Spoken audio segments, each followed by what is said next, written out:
Hi hello नमस्कार सर्वांना. कसे आहात सर्व? आज आपण करूया बटाट्याची भाजी. पिवळा बटाटा जो आपण म्हणतो ती भाजी आज आपण करतोय.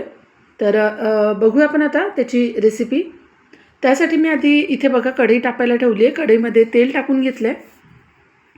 त्यामध्ये आपल्याला टाकून घ्यायची आता जिरं मोहरी. ही भाजी करण्यासाठी मी बटाटे आधीच उकडून घेतलेले आहेत. उकडलेल्या बटाट्याची आपण ही भाजी सुकी भाजी करतोय आज.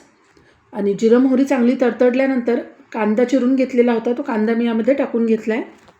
आपण मुलांना टिफिनमध्ये देऊ शकतो ही भाजी, किंवा मग वरण भातासोबत तोंडी लावायला करू शकतो, किंवा डोसा वगैरे करतो आपण, किंवा घावन वगैरे करतो तर त्याच्यासोबतसुद्धा खाऊ शकतो. अशी खूप साऱ्या याच्यासोबत खाता येईल अशी बटाट्याची भाजी आपण आज करतो आहे.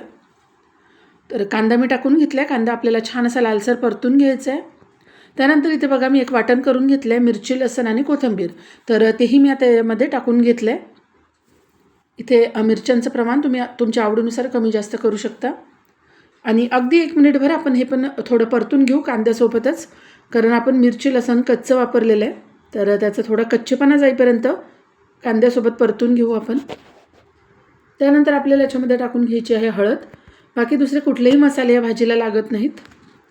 तर हळद पण मी आता यामध्ये टाकून घेतली आणि व्यवस्थित मिक्स पण करून घेतलेली आहे. आणि यानंतर आपल्याला यामध्ये आता उकडलेले बटाटे टाकून घ्यायचे. तर मी बटाटे उकडून ते कट करून घेतलेले आहेत. त्याची साल काढून कट करून घेतलेत आणि ते उकडलेले बटाटे आपल्याला आता यामध्ये टाकून घ्यायचे. आणि आता व्यवस्थित आपण मिक्स करून घेऊ. ही भाजी पटकन तर होतेच, या भाजीला जास्त वेळ लागत नाही, पण त्याचबरोबर चवीला तर खूप छान लागते. तर इथे मी सगळे बटाटे व्यवस्थित असे परतून घेतले, बटाट्याची फोडी. आता आपल्याला या भाजीमध्ये चवीनुसार मीठ टाकून घ्यायचं आहे. तर इथे मी चवीनुसार मीठ टाकून घेतलेलं आहे भाजीमध्ये. आणि त्याचबरोबर छान अशी थोडीशी कोथिंबीर पण मी टाकून घेतलेली आहे. आणि हे मीठ आपण जे टाकून घेतले आहे ते मिक्स करून घेऊ आता भाजीमध्ये व्यवस्थित. या भाजीला आता एक वाफ काढून घ्यायची आहे. खूप छान लागते ही भाजी. लहान मुलांना तर बटाट्याची भाजी खूप आवडते. आणि यानंतर आपल्याला यामध्ये दाण्याचं कूट टाकून घ्यायचं आहे.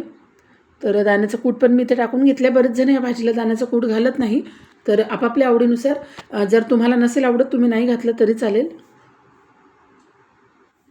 पण मी दाण्याचा कूट थोडा घातला आहे भाजीमध्ये.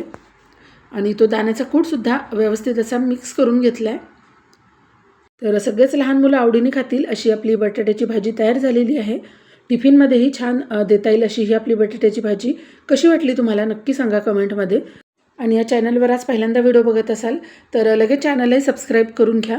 परत भेटूया एका नवीन रेसिपीसोबत नवीन व्हिडिओमध्ये. व्हिडिओ शेवटपर्यंत बघितल्याबद्दल धन्यवाद.